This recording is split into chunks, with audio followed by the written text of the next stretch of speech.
Bonjour à tous et bienvenue dans cette nouvelle émission de Parier Gagnant. Très chers amis, désolé pour la semaine dernière. On n'a pas pu, on a eu des contraintes d'agenda avec Benoît la semaine dernière. On n'a pas pu vous faire une émission comme d'habitude depuis, c'est le premier loupé depuis quelques mois. Pardon. C'est ça. Désolé, ouais. Il y a eu de la friture sur les plannings et donc c'était pas possible. Donc encore pardon.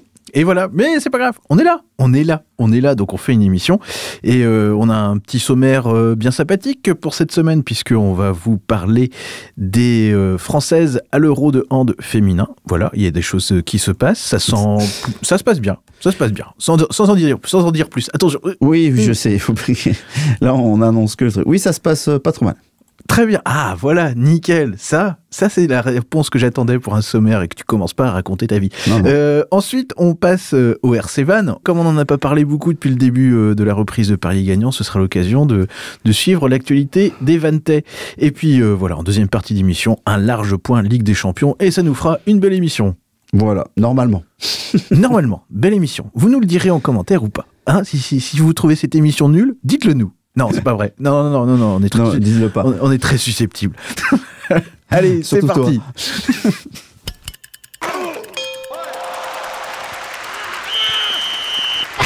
Et j'ai oublié un truc. Pouce bleu.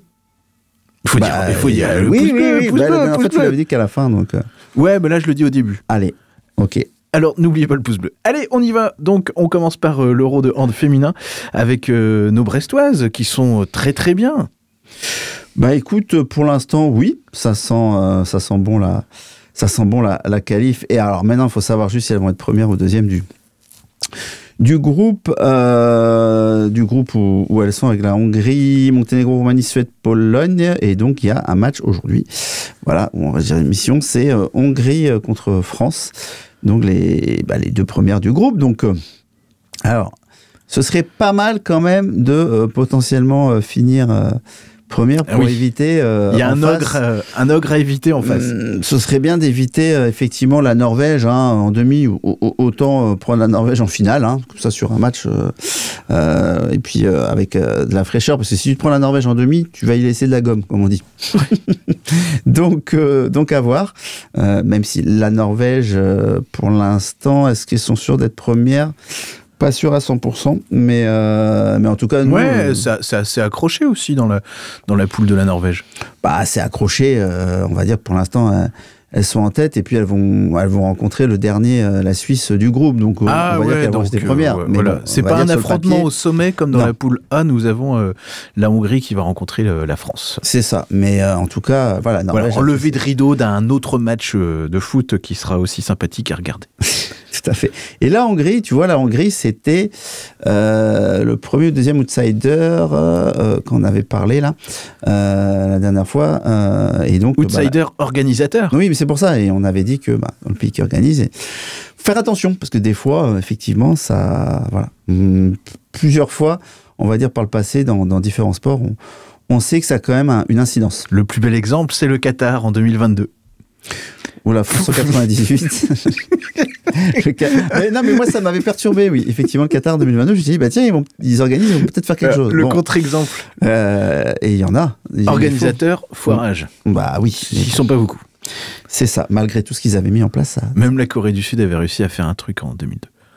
Oui, non, mais tu vois, il y a pas mal d'exemples comme ça. Après, tu vas me dire la France au rugby. Non. Bon, ok. Mais il y a des exemples et contre-exemples, mais ça a un petit avantage quand même d'être à domicile, c'est sûr. Donc demi-finale le 13, finale le 15. Ça va arriver super vite. Donc voilà, une belle fin de semaine pour tous les amateurs de hand. C'est ça. Et donc, je te dis, vu que c'est le 13 et le 15, c'est assez quand même proche. Voilà quoi. Vaut mieux assurer. Vaut mieux assurer le coup. Ouais, pas lâcher toute son énergie contre la Norvège en demi-finale. C'est ça le problème. Il y a une petite stat qui m'a interpellé. Je voulais avoir ton avis, toi qui es un fidèle suiveur du hand. Dans le classement des buteuses, là, la première française apparaît à la 10e place. C'est Chloé Valentini, avec 26 buts, avec un beau 76% de réussite, qui écrase toute Bah, c'est une ailière, elle. Donc, ouais, voilà, mais du coup, tu vois, dans ce classement du top 10, là, ça tourne aux alentours de 56, 57, et puis il y a elle qui survole le truc avec son petit 76% de réussite, c'est assez exceptionnel. Elle tire moins, vu qu'elle n'est pas première. Ouais, c'est ça. Et j'ai vu que alors Djokovic, qui était une ancienne brestoise, est à 36 buts avec 56%. Et en fait, ça me semblait étonnant de voir que la première française, finalement, soit pas au moins dans le top 3 dans ce classement, quoi. Comment t'expliques ça? Tout en ayant des bons résultats. Ouais, bah écoute, ça veut dire que la France a un collectif fort, enfin, on le sait ça, et que dans d'autres équipes, t'as souvent une grosse individualité, comme avant Anna Gross, qui joue aussi à Brest, qui est slovène. Et quand elle jouait, oui, elle marquait énormément de buts pour l'équipe. Je crois que quand elle jouait à Brest, Anna Gross, elle marquait 50% des buts. Donc voilà, ça veut dire que le ballon est bien réparti, les shoots sont bien répartis en équipe de France. Donc plus compliqué pour les adversaires et les défenses adverses de cibler une joueuse, tu vois. Au Monténégro, oui, effectivement, Djokovic, 38 buts, 67 tirs, 57% de réussite. Bon, tu sais que voilà, si elle, tu arrives à la prendre en un contre un, c'est une grosse puissance de feu pour le Monténégro qui est un petit peu annihilé, on va dire. Donc non, moi par rapport au jeu de l'équipe de France, écoute, ça me paraît honnête, hein. Voilà, c'est une ailière, voilà. Donc vu que nous on construit pas mal le jeu aussi, non, moi ça me surprend pas vraiment. Voilà. Voilà, voilà, c'était ma question en regardant un petit peu les stats autour de ce tournoi. Et si tu veux enchaîner potentiellement sur les gardiennes, oui, les plus grosses gardiennes aujourd'hui, elles tournent à 40% d'arrêt, c'est énorme. Ouais. Non, les Françaises, là par contre, Laura Glauser et elles sont autour des 40. Ok. Elles sont pas à 40, elles sont à 39,4,2. Voilà, et la meilleure, c'est la danoise, à 42%. Ok, voilà. Donc voilà, le tournoi de hand, l'Euro de hand féminin à suivre. Donc les Françaises sont qualifiées pour les demi. Elles ne savent pas contre qui elles vont jouer à l'heure actuelle, quand nous enregistrons cette émission, le mardi. On voit toujours les mêmes. Hein. Là, donc ça va être Hongrie, France, Norvège, Danemark ou Pays-Bas, quoi. Tu vois, en gros, ça va être quelque chose comme ça. Et c'était ce que je t'avais dit. Il y a rarement des surprises. Il y a rarement des surprises, on va dire, en hand féminin, quoi. Tu vois, c'est un petit monde, donc il y aura un joli match aussi à regarder, Danemark-Pays-Bas, justement pour qui va avoir la deuxième place. Voilà. Ok. Eh bien, à suivre.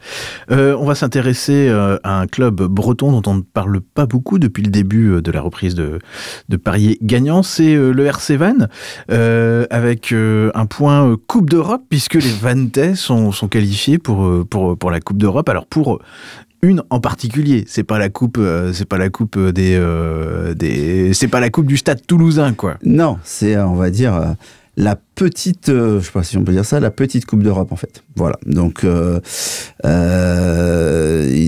tu me disais, mais c'est bizarre et tout. Je dis, mais oui, mais en fait, c'est parce que tous les clubs français participent à la Coupe d'Europe. Voilà. Mais pas forcément la grande. Donc, Vannes, on va dire, qui dispute la petite Coupe d'Europe. Et ils sont partis, alors tu disais ça, c'est un peu loin, quoi, en Géorgie. Ouais, à Tbilissi. Les Black Lions, comme on dit. Donc c'est la Challenge Cup, hein, la petite Coupe d'Europe par rapport à la grosse Coupe d'Europe qu'on appelle la H-Cup. Mais donc ouais, Vannes ont été perdre chez les Black Lions. Ils n'ont pas démérité. Hein. Voilà, ils n'ont pas eu 3 points, je crois, 22-19. Mais bon, après, c'est pas le but non plus, RC Vannes qui laisse de l'énergie. Eux, ce qui les importe, c'est rester en top 14. Donc on va dire que ça va, voilà, ça va faire tourner et c'est pas. Mais bon, c'est un peu de la fatigue quand même. Géorgie, c'est pas à côté. Le RC Vannes a été un peu gâté au tirage au sort, là, quand on regarde ce qu'il y a dans la poule. Là, c'est des noms quand même pour tous les amateurs du rugby européen. Là, il y a les Scarlets. Ah oui, Claneckley, Gloucester, t'as l'Aviron Bayonnais aussi, les Français, donc voilà. Édimbourg. Ah oui, tu voyages. Ouais, et puis tu voyages. T'accumules un peu d'expérience aussi avec ça. Oui, c'est sûr, mais t'accumules aussi des blessés, quoi. Ouais. Hein, je fais un teasing pour tout à l'heure dans un autre sport. Mais effectivement, non, je pense que voilà, Vannes va laisser courir là-dessus et il ferait bien justement de laisser courir parce que ils avaient un petit regain d'énergie là en top 14 en ayant été gagnés à La Rochelle. Voilà, on espère que ça va continuer comme ça. Alors oui, effectivement, on va faire un point top 14 parce que les Vantais ont réussi à obtenir une victoire, on va dire, de luxe. Oui, bah ça a fait une double page, je crois, dans l'équipe, non? C'est pas de mémoire quand j'avais regardé un peu ce qu'il disait, mais oui, tout à fait. Bah écoute, aller gagner 23-14 à La Rochelle, c'est pas donné à tout le monde, donc ça les maintient encore en vie. Ils ont 15 points, Lyon à 18, Stade Français, Perpignan et Pau 19, donc en gros, t'as une victoire, quoi. T'as une portée de fusil, t'as une victoire. Bon, après, une victoire en rugby, c'est complexe. Donc, c'est marrant parce qu'ils vont rencontrer Bayonne, qui est dans leur poule aussi de Coupe d'Europe. Ils vont la rencontrer. Donc, c'est quand ça? C'est le 21-12, voilà, avant les fêtes. Parce que c'est encore la Coupe d'Europe, là. Donc, écoute, ça, ce sera un match crucial pour eux. Donc, tu sais très bien qu'ils vont pas laisser d'énergie en Coupe d'Europe. Ça servira à rien. Et l'aviron bayonnais, c'est pas sûr, parce que eux, potentiellement, ils peuvent jouer cette Coupe d'Europe-là, ils ont l'effectif pour, et donc à voir. Mais il va être très important. Evan il est toujours en course pour essayer de se maintenir, ce qui serait un exploit énorme, parce que tu fais souvent l'ascenseur quand tu montes de Pro D2. Oui. C'est vrai. Parce que là, il y a quoi? Il y a 3 points qui séparent Lyon et Evan. Donc, c'est ça. 3 points, c'est quoi? C'est une victoire? C'est une victoire, c'est 4. Une victoire, c'est 4. Voilà. Et il faut pas terminer 14e. Dernier, faut quoi. pas terminer dernier, ouais. Et l'autre, c'est match de barrage. Ok. Et là, on a Lyon qui jouerait potentiellement les barrages et le Stade Français qui est vraiment pas non plus super en point, quoi. Bah, c'est ouf, hein. C'est ouf. Après, c'est des cycles. Effectivement, ce sont des cycles.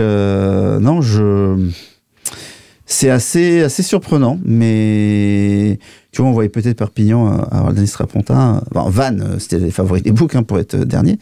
Voilà. Mais bon, écoute, ça reste toujours serré, mais c'est vrai que quand tu vois Stade Français et Lyon, c'est un peu bizarre de les voir là. Mais en même temps, le top 14, il est tellement dense et c'est compliqué justement de sortir son épingle du jeu, à part toujours les Stades Toulousains et tout ça. Mais non, ça va être intéressant jusqu'au bout.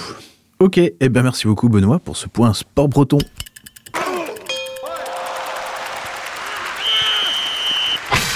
Et on continue à parler sport breton, puisqu'on parle Ligue des Champions dans cette deuxième partie d'émission. Alors, on va faire un petit focus sur le Stade Brestois tout d'abord, parce que le Stade Brestois joue contre le PSV Eindhoven. C'est vrai ? Et oui, et pourrait. Ah oui ? Mais oui, ah oui, t'y vas ? Bah oui. Ah bah oui, ah bah super. Bah, j'ai pris le pack des 4 matchs, donc, et le dernier match, ce sera contre Madrid. Et oui. On n'est pas là. Oh, c'est dans quelques mois. Mais il y a quand même un peu d'enjeu ce soir. Ah, il faut...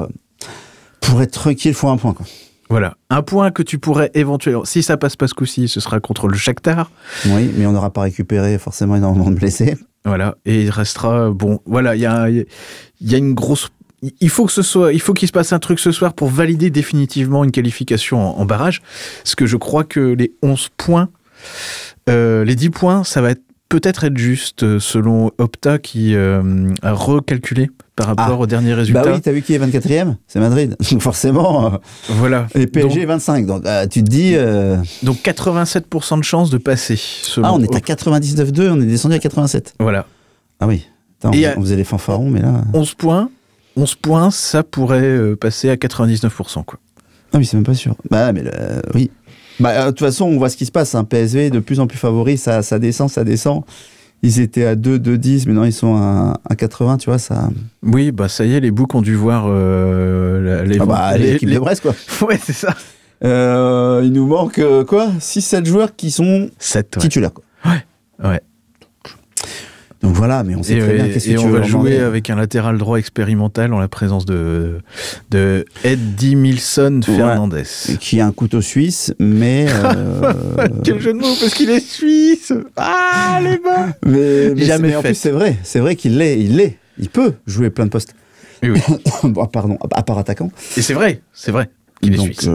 Et en plus, c'est vrai qu'il est international suisse. Mais bon, j'y vais pas forcément très confiant.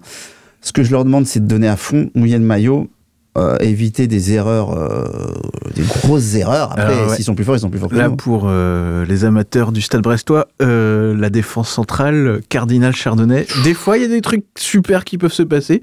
Cardinal, ça sait faire le spectacle, des fois. Alors, il a eu une fois 8, je me souviens l'année dernière, dans un match. Donc, il est sur courant alternatif, en fait. Ouais.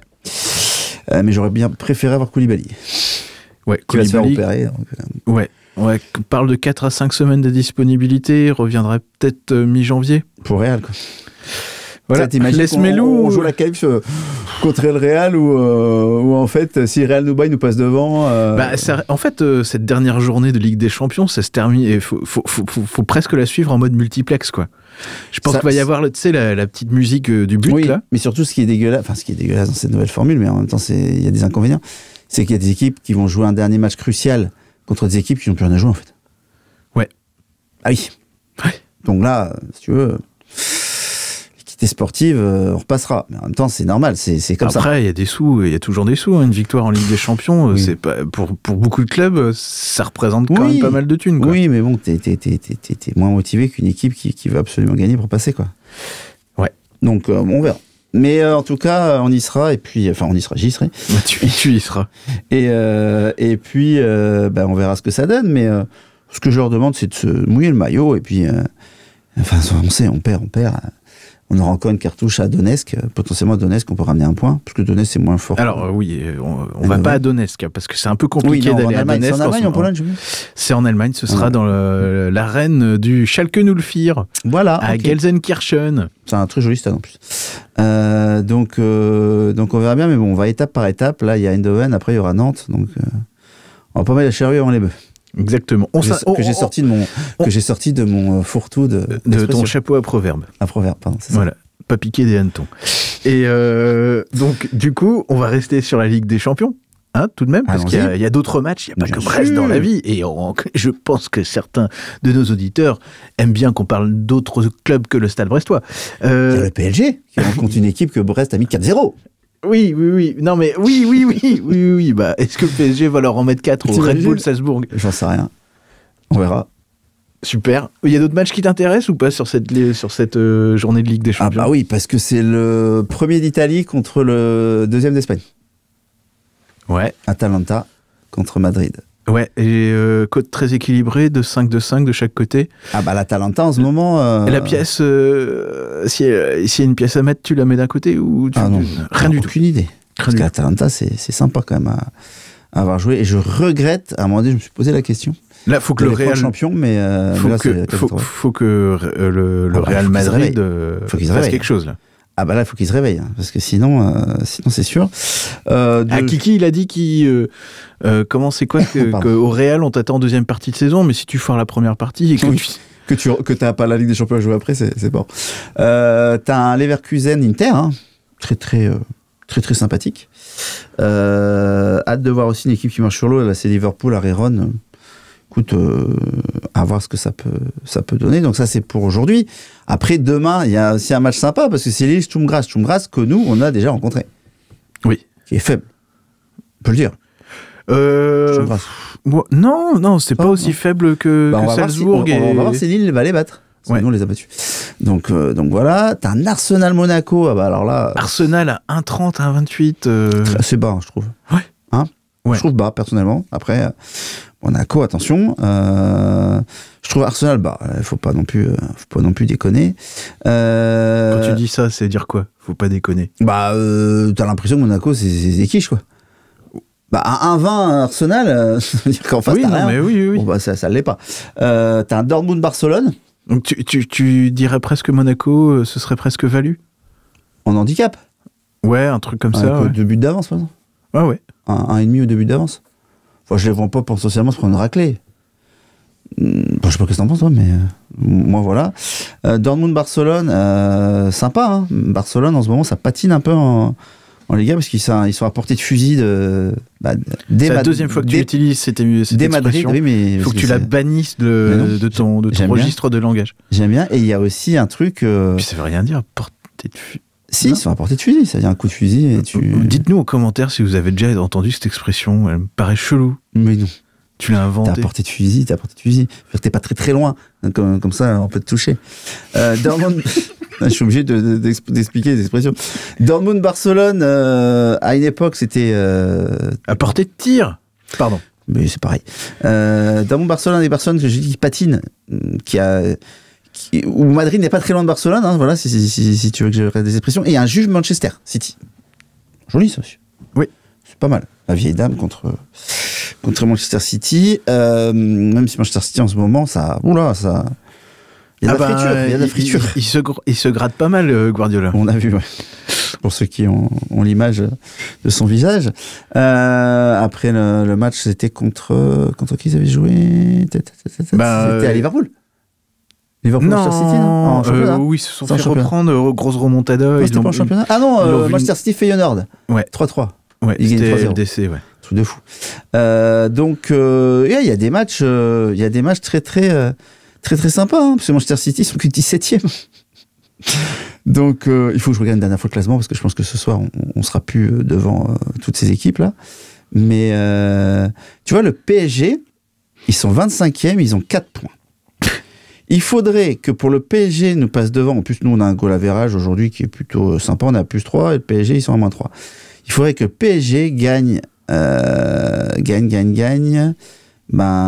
match et qu'il fasse, il faudrait qu'il gagne 2 matchs pour nous passer devant. Parce qu'un match nul et une victoire ça suffirait pas. Et attention, donc là Salzbourg ils ont intérêt à gagner parce qu'après c'est PSG Manchester City. Bon. Voilà. Et après c'est un Stuttgart PSG, même si Stuttgart c'est pas la meilleure équipe d'Allemagne, mais eux pareil ils ont encore potentiellement quelque chose, ils auraient potentiellement quelque chose à gagner sur le dernier match si jamais là ils arrivent à s'en sortir. Ils jouent contre les Young Boys, donc autant dire que tu peux leur mettre 3 points de plus, ça fait 7.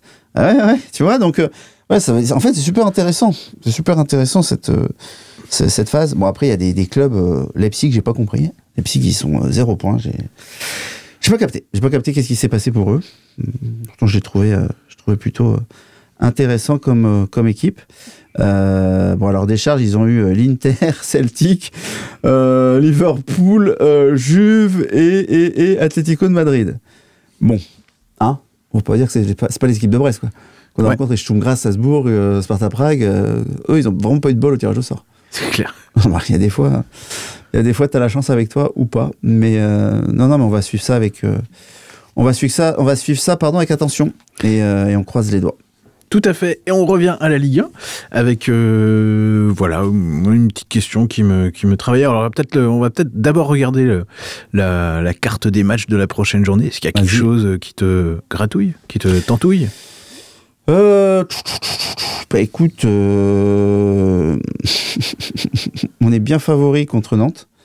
Bon, sauf que Nantes, ça commence à gagner des derbies. Oui, et puis surtout, après, est-ce qu'ils prennent en compte qu'on gagne toujours le match après avec des champions ou pas? On perd toujours celui d'avant et on gagne toujours celui d'après, potentiellement. Pas tout le temps. Non, mais on a plus de réussite quand même. On s'est fait un peu pilouter contre Montpellier. Ah oui, c'est vrai, oui, tu as raison. Tu as raison. On est favori à 2 contre Nantes, faudra voir l'état des troupes, hein, parce que bon, c'est pas gagné ça. Qu'est-ce qui peut être intéressant? Alors regardez, t'as un Marseille-Lille, bon, ça, d'accord que PSG-Lyon aussi, qui peut être sympa à regarder. Comme ça, t'as un Nice à Montpellier, mais bon, un Nice Andronobet, tout dépend s'ils mettent les coiffeurs en Coupe d'Europe. D'ailleurs, tu me posais la question la dernière fois. Non, j'ai un collègue qui m'avait posé la question la dernière fois, que en fait, Lille en Coupe d'Europe, ils s'en foutent, quoi. Ils mettent à chaque fois une équipe B, donc potentiellement, est-ce qu'il y a qui pas ça, Nice? Ouais. Oui. Oui. Donc, oui. Et là, ils vont à l'Union Saint-Gilloise, alors qui, pour ceux qui ne connaissent pas, c'est un club belge un peu mythique, mais qui est revenu sur le devant de la scène. Voilà, qui avait été racheté d'ailleurs, je ne sais plus si c'est pas par le créateur de Star Lizard ou quelque chose comme ça. Une boîte de paris sportifs, de projection, pardon. Et l'Union Saint-Gilloise à 2 contre un Nice. Si Nice fait tourner, l'Union Saint-Gilloise en dronobet me plaît beaucoup. Voilà, me plaît beaucoup parce que Nice, je dis pas qu'ils en ont rien à carrer de la Coupe d'Europe, mais bon, c'est bien parti. Ouais. Hein, on est d'accord que c'est pas Voilà, c'est pas la meilleure équipe de France en Coupe d'Europe. Quand tu es 35e sur 36 avec 2 points et un goal average de -7, et l'Union Saint-Gilloise est 24e, voilà, ils viennent d'aller gagner à Twente et ils ont fait 1-1 chez eux contre Rome la dernière fois. Ouais, tu te dis que voir l'Union Saint-Gilloise perdre contre un Nice potentiellement B, ouais, c'est... Voilà quoi. Ok. Bon, bref, mais parce qu'on avait parlé avec Nice, tu m'avais dit... Non, c'est pas toi, c'est petit coucou à François, qui m'avait dit qu'effectivement, ils s'étaient décimés. Et d'ailleurs, ils sont pris une bonne raclée contre... c'était quoi, Celtic ? Oui. C'est ça, hein ? Oui. 4-0. 1-4. Non, ils avaient réussi à marquer à la fin. Oui. Et quand tu vois que la cote de Nice à la maison était de 2, quoi. Donc, les Boues n'ont pas vu ça arriver du tout. Donc voilà, on peut estimer que ça va peut-être recommencer en Belgique. Voilà. D'accord. Bon, rien qui t'excite, qui te gratouille sur la Ligue 1 week-end prochain. Écoute, Nice, s'ils font tourner en Coupe d'Europe et qu'ils mettent l'équipe A à Montpellier, j'ai du mal à voir Nice perdre à Montpellier. Même s'il y a apparemment un peu de mieux dans le jeu de Montpellier. On en sait quelque chose. Non, mais voilà. Après, Rennes, Angers, Rennes, 1,50. Avec leur nouvel entraîneur, ça me fait bien marrer, ça. Ça vaut pas le coup. Voilà. Reims-Monaco, c'est un déci. Auxerre-Lens, attention, Auxerre, mine de rien, à la maison, ça tient la baraque.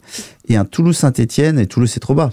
Toulouse, pour moi, c'est meilleur que Saint-Etienne, mais 1,45, qu'est-ce que tu veux aller faire ? Alors, Le Havre-Strasbourg, ouais. Le Havre en double chance à la maison, ouais. Qu'on a vu Strasbourg à Brest, mais pour moi, Strasbourg, c'est plus fort que Le Havre. Donc, non, il n'y a pas grand-chose en Ligue 1. En Ligue 2, le PFC s'est remis à gagner. Juste une petite bifurcation sur la Ligue 2. Le PFC s'est mis à regagner après 4 matchs nuls d'affilée, et t'as quand même une affiche, c'est Lorient-PFC. Et oui, en Ligue 2. Duel au sommet de la Ligue 2. Là, c'est un match intéressant en Ligue 2, c'est samedi, en début d'après-midi. Peut être sympa, ça, à regarder. Donc, à voir. Et Lorient est favori. Ils ont une cote en dessous de 2, comme quoi c'est avantage à domicile. Logique, bien voilà. Logique, tu vas me dire. Et écoute, voilà. Et oui, il y a le deuxième, il y a encore c'est le deuxième match en Coupe d'Europe aussi de rugby, pardon. On n'avait pas forcément parlé tout à l'heure, mais ça joue ce week-end au rugby aussi. Ok. Voilà, en Coupe d'Europe, pardon. Eh bien, parfait. Merci beaucoup, Benoît. Et voilà, le podcast de Paris Gagnant pour cette semaine, c'est terminé. Eh bien, voilà, merci beaucoup Benoît. On met pas de côté l'émission qu'on fera un jour ou l'autre, bientôt, incessamment. Est-ce que c'est possible de gagner au Paris Sportif ? Mais surtout, c'était la question par rapport au Paris Long Terme. Et on voudrait faire une émission, comment je peux expliquer ça ? Un peu intemporelle qui n'a pas de lien forcément avec l'actualité. Oui. Je sais pas si on se fait. Comme ça, on peut partir en vacances pendant ce temps-là. C'est ça. Pour ceux qui on l'enregistre en avance. Mais voilà, ça demande plutôt, une émission. Donc c'est pour ça qu'on la fait pas encore, mais elle est prévue, elle est dans les tuyaux. Donc voilà, on vous en avait parlé. On n'oublie pas, bien sûr. Eh bien voilà, on se donne rendez-vous la semaine prochaine. Tout à fait. Sans faute. Pour une nouvelle émission. À bientôt. Merci à tous. Bye bye.